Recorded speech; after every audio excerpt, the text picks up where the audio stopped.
بسم الله الرحمن الرحيم. الحمد لله نحمده ونستعينه ونستغفره ونؤمن به ونتوكل عليه ونعوذ بالله من شرور أنفسنا ومن سيئات أعمالنا. من يهده الله فلا مضل له ومن يضلله فلا هادي له، ونشهد أن لا إله إلا الله وحده لا شريك له، ونشهد أن سيدنا محمدا عبده ورسوله صلى الله عليه وعلى آله وأصحابه وأزواجه وذرياته وأهل بيته وبارك وسلم تسليما كثيرا كثيرا. أما بعد، أعوذ بالله من الشيطان الرجيم. بسم الله الرحمن الرحيم. ظهر الفساد في البر والبحر بما كسبت أيدي الناس، صدق الله العظيم.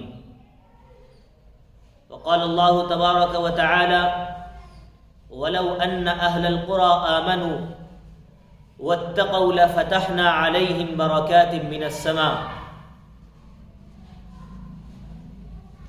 حضرات محترم، معزز سامعین اعظام، دنیا میں اللہ تعالیٰ کبھی کبھی ایسی چیزوں کو ظاہر فرماتے ہیں جس کے ذریعے سے بندوں کو وہ کچھ نہ کچھ پیغام دینا چاہتے ہیں. ابھی ماضی قریب میں چند ایام قبل ترکی میں اور ایک دو ممالک میں مزید جو زلزلے کی کیفیات پیدا ہوئیں اور زلزلے آئے ہیں، اس کی کیا وجوہات ہیں، کیا اسباب و عوامل ہیں، اور زلزلے کیوں آتے ہیں. دیکھیے، ہر چیز کی اس انسان کے لیے جو شریعت اسلام کا ماننے والا ہے اور قرآن پر ایمان لاتا ہے، رسول اللہ صلی اللہ علیہ وسلم پر ایمان لاتا ہے، اس کے لیے ہر چیز کی دو وجوہات ہیں. پہلی وجہ ہے جو طبعی وجہ ہے، دوسری وجہ ہے شرعی وجہ. اسی طریقے سے بیائی نہیں، زلزلے کی بھی دو وجوہات ہیں.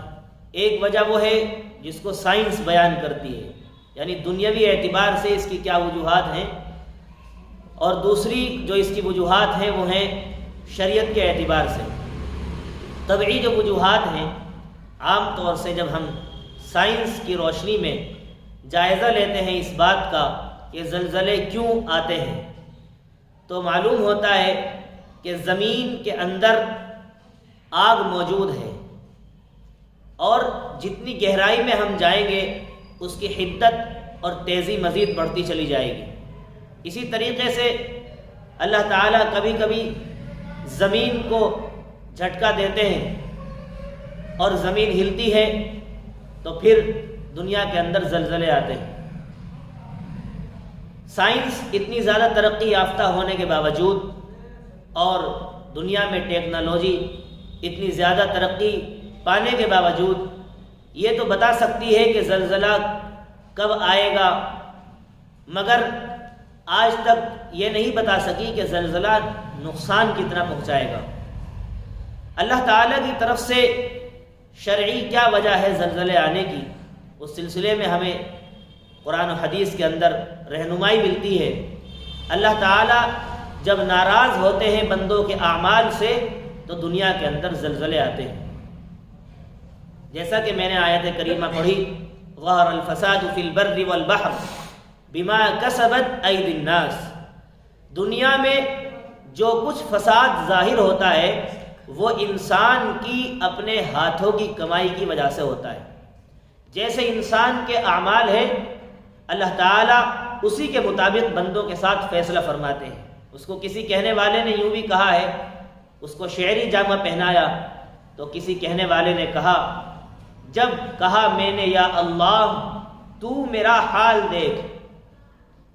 کوئی بندہ پریشان ہوا، اس نے جب اللہ سے کہا، جب کہا میں نے یا اللہ تو میرا حال دیکھ، حکم آیا میرے بندے نامہ اعمال دیکھ. یعنی جیسے تیرے اعمال ہیں میرے فیصلے اسی کے مطابق تیرے ساتھ ہیں. آج دنیا میں ہم اور آپ جس طریقے سے اللہ کی نافرمانیوں کے اندر مبتلا ہیں، یہ زلزلے اور یہ آسمان و زمین کے بدلتے ہوئے تیور اور یہ تمام چیزیں جو ہمیں دکھائی دے رہی ہیں، یہ سب ہم سب کی جو ہے بداعمالیوں کا نتیجہ ہے۔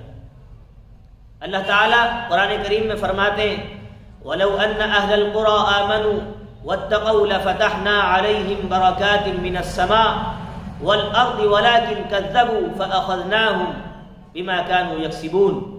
اگر یہ بستی والے اللہ پر ایمان لاتے، وَلَوْ أَنَّ أَهْلَ الْقُرَىٰ آمَنُوا، اگر یہ بستی والے اللہ پر ایمان لاتے، وَاتَّقَوْا اور تقوی اختیار کرتے، لَفَتَحْنَا عَلَيْهِمْ بَرَكَاتٍ مِّنَ السَّمَاءِ، تو ہم ان پر آسمان سے برکتوں کے دروازوں کو کھول دیتے، مگر انہوں نے اللہ کے حکم کی نافرمانی کی، فَأَخَذْنَاهُمْ بِمَا كَانُوا يَكْسِبُونَ، تو ہم نے پھر ان کو پکڑ لیا ان کے اعمال کی بنیاد پر۔ آج ہم جب مسلم معاشرے کا جائزہ لیتے ہیں تو ہمارے اندر کچھ گناہ ایسے پیدا ہو گئے ہیں جو خود انسان کرتا ہے اور دوسروں تک متعدی بھی ہے۔ مثلا خود تو اس گناہ کے اندر ملوث ہے اور دوسروں کو بھی کر رہا ہے، مثال کے طور پر، اور اس میں کئی قباحتیں ہیں۔ جیسے عام طور پر شادی بیاہ میں جو ناچ گانے کا تصور ہے، اولاً تو سرے سے یہ چیز حرام ہے۔ گانے کے بارے میں حدیث پاک میں آتا ہے الغناء ينبت النفاق في القلب كما ينبت الماء الزرع، گانا دل کے اندر نفاق کو اس طریقے سے پیدا کرتا ہے جس طریقے سے پانی کھیتی کو پیدا کرتا ہے۔ جب کھیتی کے اندر پانی ڈالا جاتا ہے تو کھیتی بہت تیزی کے ساتھ اگتی ہے اور بہت تیزی کے ساتھ نشو و نما اس کی ہوتی ہے۔ اسی طریقے سے جب انسان گانے کے اندر مبتلا ہوتا ہے، گانا سنتا ہے یا گاتا ہے، تو اس کے دل کے اندر منافقت پیدا ہو جاتی ہے۔ منافقت کا مطلب یہ ہے کہ آدمی پھر حق بات نہیں کہہ پاتا، وہ اس کے منہ پر اس کی اور اس کے منہ پر اس کی، اور یہ ایک بہت بڑا مرض ہے نفاق کا۔ جس شخص کے اندر یہ پیدا ہو جائے تو پھر وہاں ایمان ختم ہونا شروع ہو جاتا ہے۔ اسی طریقے سے ناچنا گانا یہ بھی حرام ہے۔ افسوس ہے کسی زمانے میں ناچنے گانے کا کام وہ طوائف اور فحاشہ عورتوں کا ہوا کرتا تھا، جو بازاری عورتیں ہوا کرتی تھی، مگر افسوس ہے آج کل ہمارے نوجوانوں نے اس کو اپنے سر پر لے لیا ہے اور مسلسل جو ہے شادی بیاہ میں اس کو ایک فن اور اس کو ہنر تصور کیا جاتا ہے۔ جو اچھا ڈانس کرتا ہے اور بہترین طریقے سے ناچتا ہے تو اس کو سمجھتے ہیں کہ بہت بڑا کلاکار ہے اور آرٹسٹ اس کو کہا جاتا ہے، جبکہ یہ سراسر اسلام کے مخالف عمل ہے۔ لہذا ہمیں چاہیے کہ ہم ان چیزوں سے باز آئیں، اور افسوس ہے دیکھیے جب کوئی گناہ ہوتا ہے، ایک گناہ دوسرے گناہ کا سبب بنتا ہے۔ ایسا نہیں ہے کہ وہ گناہ اپنی حد میں رہتا ہے۔ جب انسان کسی گناہ کو کرتا ہے، مثال کے طور پر بد نظری کا گناہ ہے، کسی کی طرف بری نظر سے دیکھنا، جب ایک شخص کسی غیر محرم کی جانب غلط نگاہ سے دیکھ رہا ہے، اب جب وہ غلط نگاہ سے دیکھتا ہے اس کے بعد پھر اس کے ذہن میں غلط وساوس آتے ہیں، یہی غلط وساوس اور وسوسے اس کو پھر زنا پر مجبور کرتے ہیں، اور زنا میں پھر انسان شراب بھی پی سکتا ہے اور نہ جانے کس کس طرح کے گناہوں میں ملوث ہو سکتا ہے۔ ایک گناہ دوسرے گناہ کا ذریعہ بنتا ہے، ایک گناہ دوسرے گناہ کا ذریعہ بنتا ہے، اور جب انسان ایک گناہ کرتا ہے تو پھر مسلسل وہ گناہ پر گناہ کرتا چلا جاتا ہے۔ اسی طریقے سے یہ ناچنا گانا ہے، اس کے اندر آدمی جب ناچنے گانے کا اہتمام کرتا ہے تو پھر جو ہے وہ فضول خرچی، پیسے لٹانا اور نہ جانے کس کس طرح کی برائیاں عام ہوتی ہیں۔ انسان شراب پیتا ہے اور پھر جو ہے اگر جو چاہے وہ کر گزرتا ہے، پھر وہ کسی کا خیال نہیں کرتا۔ اب ایک سوال مزید اس میں یہ ہے کہ اتنی ساری محنتیں، کاوشیں، کوششیں کی جا رہی ہیں اصلاح معاشرہ کے نام پر، جگہ جگہ مسجد در مسجد، محلہ در محلہ پروگرام منعقد کیے جا رہے ہیں۔ اس کے علاوہ تبلیغی جماعت کے احباب الگ محنت کر رہے ہیں، اور اسی طریقے سے ائمہ مساجد مسجد کے ممبروں سے ہر جمعے میں خطبے کے ذریعے سے، تقریر کے ذریعے سے، واعظ و نصیحت کے ذریعے سے لوگوں کو سمجھانے کی کوشش کر رہے ہیں۔ آخرکار سوال یہ ہے اتنی ساری محنتیں رائے گاہ اور بیکار کیوں جا رہی ہیں، اور اتنی ساری محنتوں سے کچھ اثر مرتب ہوتا ہوا کیوں نہیں دکھ رہا ہے؟ اور معاشرے کے اندر جو ہے اس کے صالح اثرات کیوں نظر نہیں آ رہے ہیں؟ ظاہر سی بات ہے، سوال ہے تو اس کا جواب بھی ہے۔ اللہ تعالیٰ نے قرآن کریم میں فرمایا فَبِمَا نَقْضِهِمْ مِيثَاقَهُمْ لَعَنَّاهُمْ وَجَعَلْنَا قُلُوبَهُمْ قَاسِيَةً۔ انسان جب سب کچھ اس کے سامنے موجود ہو اور اس کے باوجود بھی وہ اللہ کی نشانیوں کا انکار کرے، اللہ کے حکم کی خلاف ورزی کرے، تو پھر اللہ تعالیٰ اس کو اپنی رحمت سے دور کر دیتے ہیں اور اس کے دل کو سخت کر دیتے ہیں۔ پھر اگر قرآن بھی اس کے سامنے تلاوت کیا جائے اور قرآن پڑھ کر سنایا جائے تو اس کے دل پر کچھ اثر نہیں ہوتا، جبکہ قرآن بذات خود اپنی ذات میں وہ تاثیر رکھتا ہے کہ ایک غیر مسلم جس کے دل کے اندر ایمان نہیں، اگر اس کو قرآن پڑھ کر سنایا جائے اس کے اوپر بھی قرآن اثر انداز ہوتا ہے، حالانکہ وہ قرآن کے معنی اور مفاہیم نہیں جانتا، وہ قرآن اس نے کبھی سنا ہی نہیں، مگر جب قرآن وہ سن رہا ہے تو قرآن سے اس کو ایک الگ سکون حاصل ہوتا ہے۔ یہ قرآن کا معجزہ ہے۔ مگر افسوس ہے کہ ہمارے کچھ مسلم ایسے بھائی جو اپنے آپ کو مسلمان کہتے ہیں، اللہ اور اس کے رسول کی باتیں ان پر اثر انداز نہیں ہو رہی ہیں۔ اس کی وجہ یہ ہے کہ ان کے قلوب سخت ہو گئے ہیں۔ اس لیے جہاں ہم اللہ سے بہت ساری دعائیں کرتے ہیں اپنی ضروریات کی، وہاں اللہ سے ایک دعا یہ بھی کرنی چاہیے، اللہ ہم سب کے دلوں کو سخت ہونے سے محفوظ فرما۔ قساوت قلبی سے حفاظت کی دعا مانگنی چاہیے، اور جب انسان کا دل سخت ہو جاتا ہے پھر اس پر کوئی چیز اثر انداز نہیں ہوتی، پھر قرآن کی باتیں بھی ایسی لگتی ہیں جیسے کوئی تیر مار رہا ہو، پھر حدیث کی باتیں بھی ایسی لگتی ہیں جو تیر مار رہا ہو۔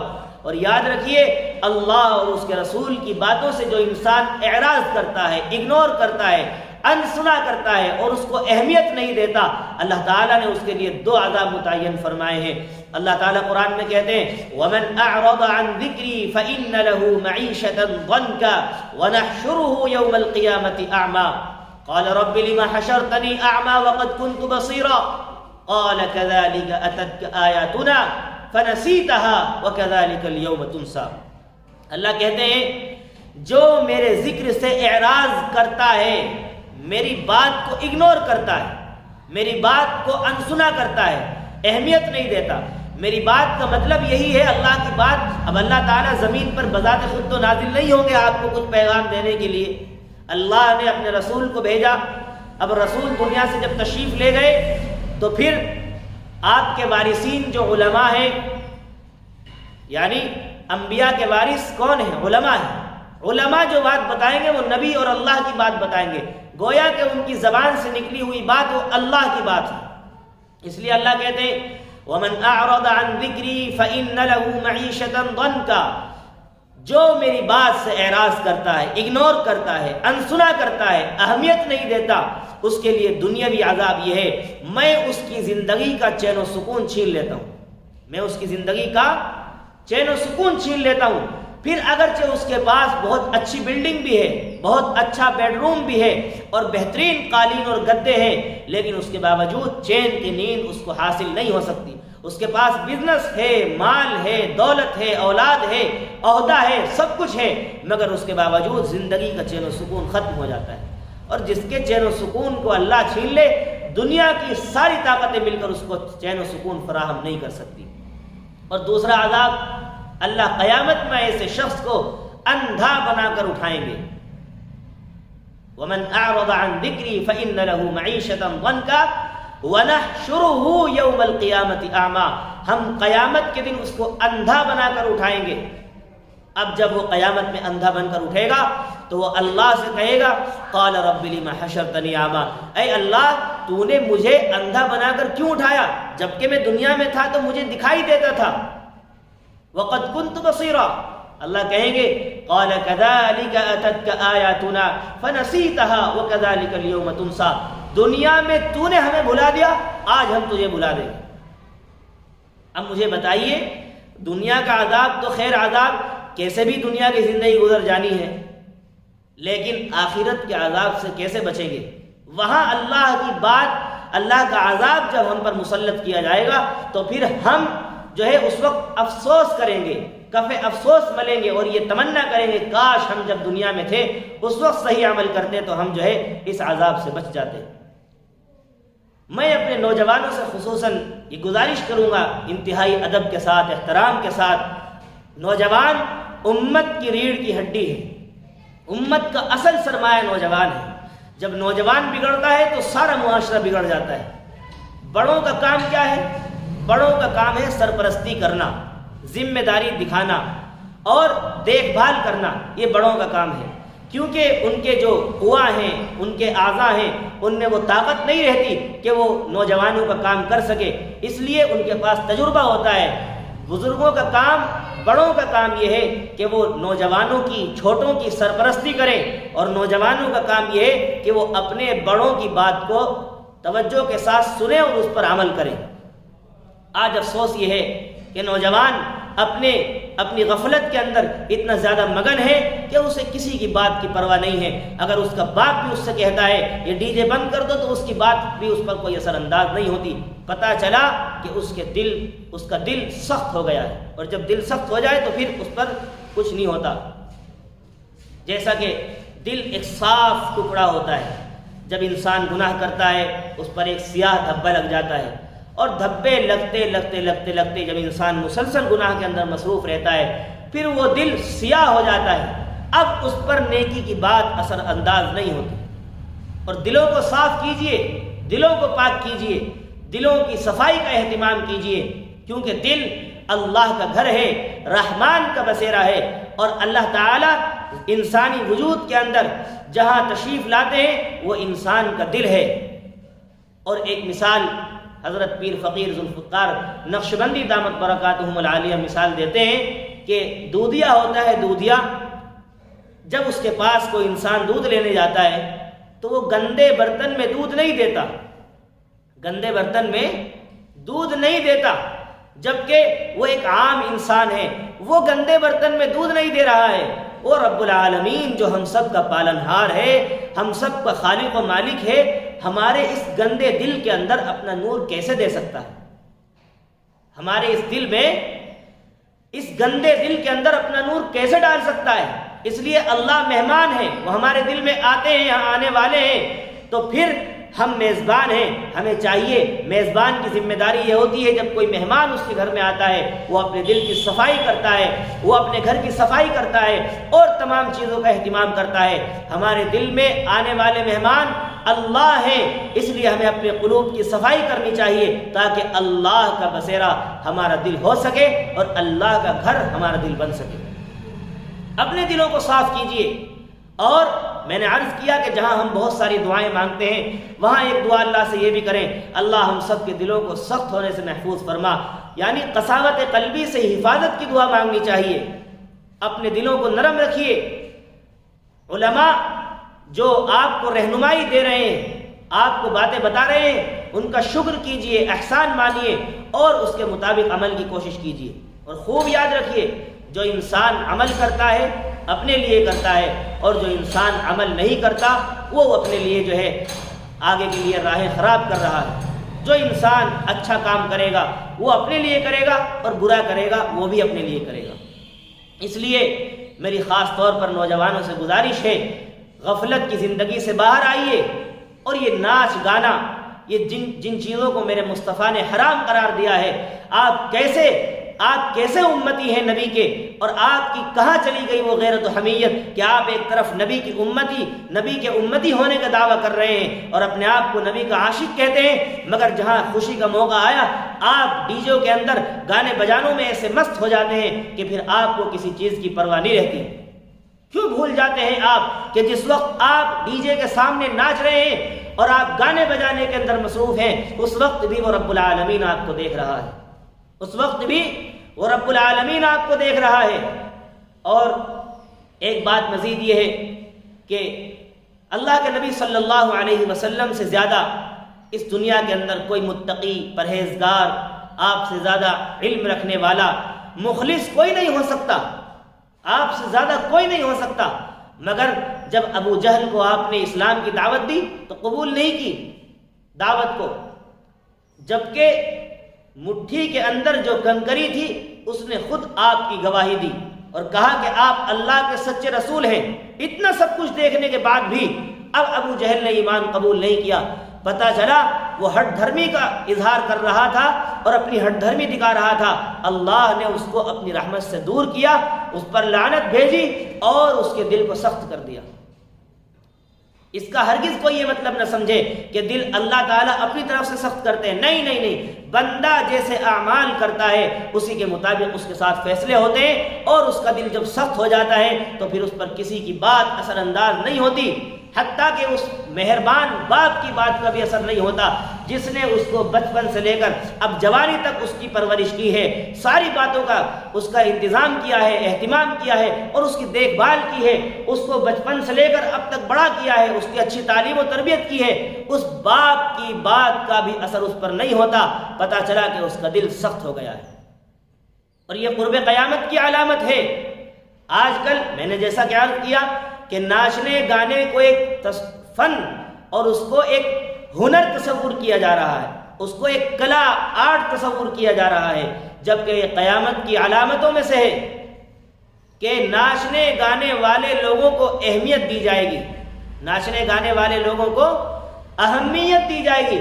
آج کسی جگہ کوئی ایکٹر آ جائے، ہمارے نوجوان اس طریقے سے اس کے پیچھے بھاگیں گے جیسے معلوم نہیں کوئی بڑے عالم دین تشریف لائے ہوں، جبکہ یہ سراسر غلط ہے۔ اور کوئی عالم آئے اور کہا جائے کہ آج مسجد کے اندر بیان ہوگا اور کچھ دین کی باتیں ہوں گی، اللہ اور اس کے رسول کی باتیں ہوں گی، کوئی بیٹھنے کو تیار نہیں ہوتا۔ مگر افسوس کہ کہیں کوئی ایکٹر آئے تو کسی کو انفارمیشن دینے کی ضرورت نہیں ہے، انویٹیشن دینے کی ضرورت نہیں ہے، خود بخود اس کی طرف بھاگے چلے جاتے ہیں۔ یہی قیامت کی علامت ہے کہ ناچنے گانے والے لوگوں کو اہمیت دی جائے گی اور اس کو ایک فن اور اس کو آرٹ اور کلا اور اس کو جو ہے ہنر تصور کیا جائے گا۔ میرے بھائیوں بزرگوں، بہت ادب کے ساتھ یہ گزارش ہے کہ غفلت کی زندگی سے باہر آئیے، اپنی شادیوں کو سنت کے مطابق کیجیے، ان کو سادے طریقے پر کیجیے۔ میرے مصطفیٰ نے فرمایا تھا ان اعظم النکاح برکۃ ایسرہ مؤونۃ، سب سے برکت کا نکاح، سب سے بابرکت نکاح وہ ہے جس کے اندر سب سے کم خرچ ہو۔ آج ہمارے معاشرے میں جو رہنے والے لوگ ہیں ان کا تصور یہ ہے اور ان کا عمل یہ بتاتا ہے کہ سب سے برکت کا نکاح وہ ہے جس کے اندر سب سے زیادہ خرچ ہو، بالکل نبی کے مخالف چل رہے ہیں، اپنی شادیوں کے اندر پیسے خرچ کرنے کو اپنی شان سمجھ رہے ہیں کہ اگر اس نے 20 لاکھ خرچ کیے تو میں 50 کروں گا، اس نے 50 کیے ہیں تو میں 1 کروڑ خرچ کروں گا۔ کہاں کی غفلت کی زندگی گزار رہے ہیں۔ میرے بھائیوں بزرگوں، اپنے مال کی حفاظت کیجئے۔ اللہ نے اگر آپ کو دیا ہے تو اللہ اس کا حساب بھی آپ سے ضرور لے گا۔ اللہ نے جو دولت آپ کو دی ہے اس کا اللہ ایک دن آپ سے ضرور حساب لے گا۔ اس لیے فضول خرچ اور اسراف سے بچیے اور اپنی شادیوں کو سنت کے مطابق کیجئے۔ اور یہ بات بھی میں کہنا چاہوں گا، جو لوگ اللہ کے حکم کی خلاف ورزی کرتے ہیں ان کا ساتھ بھی مت دیجیے، کیونکہ جتنا جو گناہ کرنے والا ہے اس کا ساتھ دینے والا بھی اتنا ہی گنہگار ہے۔ جتنا گنہگار گناہ کو کرنے والا ہے اتنا ہی گنہگار ساتھ دینے والا ہے۔ اس لیے اگر کہیں شریعت کی خلاف ورزی ہوتی ہے تو آپ ایسی شادیوں میں شرکت نہ کیجیے، اپنے آپ کو بچائیے ایسی شادیوں میں شرکت کرنے سے، کیونکہ لا طاعت لمخلوق فی معصیت الخالق، اللہ کو ناراض نہ کیجیے بندوں کو خوش کر کے، بندوں کو خوش کر کے اللہ کو ناراض نہ کیجیے، بلکہ بندوں کو ناراض کر کے اللہ کو راضی کر لیجیے، کیونکہ بندے اگر ناراض ہو جائیں گے کچھ وقت کے بعد اگر ان کی سمجھ میں بات آئے گی، اللہ ان کو توفیق دیں گے تو وہ تم سے خوش ہو جائیں گے، مگر اللہ ناراض ہوا تو پھر ہماری خیر نہیں۔ اس لیے اگر کہیں شریعت کی خلاف ورزی ہوتی ہے آپ اللہ کو راضی کیجئے، بندوں کو ناراض کیجئے، کوئی ضرورت نہیں ہے مصلحت دکھانے کی۔ لوگ کہتے ہیں ہماری مجبوری ہے، کیسی مجبوری ہے آپ کی؟ کوئی مجبوری نہیں ہوتی۔ جب دل کے اندر ایمان ہوتا ہے، ایمان کی چنگاری، ایمان کا شعلہ جب دل کے اندر جلتا ہے تو پھر کوئی مجبوری نہیں ہوتی، پھر اللہ کے اوپر نظر ہوتی ہے اور بندہ ہر وقت اس بات کی کوشش کرتا ہے میرا رب مجھ سے ناراض نہ ہو جائے، میرا رب مجھ سے ناراض نہ ہو جائے، میرا رب مجھ سے ناراض نہ ہو جائے۔ مگر افسوس کہ آج ہم اپنے پروردگار کو بھول چکے ہیں، اس لیے بندوں کی ناراضگی کی فکر ہمیشہ رہتی ہے، اللہ کی ناراضگی کی فکر کبھی نہیں رہتی۔ اس لیے میرے بھائیوں، اللہ کو راضی کیجئے، اللہ کو منائیے، جو غلطی ہو گئی سو غلطی، کوئی بات نہیں، اللہ کی رحمت کا دروازہ کھلا ہے، اللہ کی مغفرت کا دروازہ کھلا ہے۔ مانگ جو کچھ مانگنا ہے خالق و غفار سے، تیری ہر حاجت روا ہوگی اسی دربار سے۔ مانگ جو کچھ مانگنا ہے خالق و غفار سے، تیری ہر حاجت روا ہوگی اسی دربار سے۔ قل یا عبادی الذین اسرفوا علی انفسہم لا تقنطوا من رحمت اللہ، اے میرے وہ بندو جنہوں نے اپنی ذات پر، اپنی جان پر ظلم کیا، اللہ کی رحمت سے مایوس نہ ہو۔ اگر تم نے غلطی کر دی، آؤ اللہ کی رحمت کا دروازہ کھلا ہے، آ کر اللہ کی بارگاہ میں گڑ گڑاؤ، اپنے گناہوں پر شرمندہ ہو اور معافی مانگو، اللہ کے سامنے آنکھوں سے دو آنسو نکالو۔ اللہ تعالیٰ سمندر کے جھاگ سے بھی زیادہ اللہ تعالیٰ گناہوں کو معاف کرنے والا ہے، کیونکہ اللہ کی رحمت بڑی ہے، ہمارے گناہ چھوٹے ہیں۔ اللہ کی رحمت بڑی ہے، ہمارے گناہ چھوٹے ہیں۔ اللہ کی شفا بڑی ہے، ہمارے مرض کم ہیں، ہمارے مرض چھوٹے ہیں، اللہ کی شفا بڑی ہے۔ اس لیے میرے بھائیوں، جو کچھ ہو گیا سو ہو گیا، اب بھی وقت ہے، جب تک انسان کی آنکھ کھلی ہوئی ہے، آنکھ کھلنے سے پہلے انسان کے پاس وقت ہے کہ وہ توبہ کر لے۔ جب انسان کی آنکھ بند ہو جائے گی پھر اس کے بعد کوئی موقع نہیں ہے، پھر تو بس اپنے کیے کا حساب دینا ہے۔ عمل سے زندگی بنتی ہے، جنت بھی جہنم بھی، یہ خاکی اپنی فطرت میں نہ نوری ہے نہ ناری ہے۔ بات تو بہت ہوتی ہے، بیان بہت ہوتے ہیں، لیکن بیان کا فائدہ یہ ہے کہ جب ان بیان کو سن کر اس پر عمل کیا جائے۔ بیان کو سن کر، اب آج ہمارے نوجوان بیان بہت سنتے ہیں، مفتی طارق مسعود صاحب کا، مولانا طارق جمیل صاحب کا، اور کہتے ہیں ہم ان کے فین ہیں۔ بھئی اگر آپ ان کے فین ہیں اور آپ ان کو پسند کرتے ہیں تو اس کا فائدہ یہ ہے کہ جو کچھ وہ رہنمائی دے رہے ہیں، جو کچھ بتا رہے ہیں، ان پر عمل کیا جائے۔ مگر افسوس ہے کہ صرف انٹرٹینمنٹ کی حد تک صرف ان کی باتوں کو سنا جاتا ہے، بس سنا اور ادھر سے سنا ادھر سے نکال دیا، اور ایک ثواب کا کام سمجھ کر سن رہے ہیں، جبکہ اس کو عمل کی نیت سے سننا چاہیے کہ ہم جو سنیں اس پر عمل کی کوشش کریں۔ اس لیے میرے بھائی، عمل کو اپنی زندگی کے اندر نافذ کیجئے، عمل سے ہی سب کچھ ہے، ورنہ بات سننا کہنا کوئی فائدہ نہیں جب عمل نہ ہو۔ عمل سے زندگی بنتی ہے، جنت بھی جہنم بھی، یہ خاکی اپنی فطرت میں نہ نوری ہے نہ ناری ہے۔ اللہ سے دعا ہے اللہ ہم سب کو عمل کی توفیق بخشے، اور جو منکرات، فواحش، جو گناہ ہمارے معاشرے کے اندر رواج پا چکے ہیں، اللہ ان کا خاتمہ فرمائے، ہمارے نوجوانوں کو عقل سلیم عطا فرمائے، اور ہمارے بزرگوں کو صحیح معنی میں سرپرستی کرنے کی توفیق عطا فرمائے۔ وآخر دعوانا ان الحمد للہ رب العالمین۔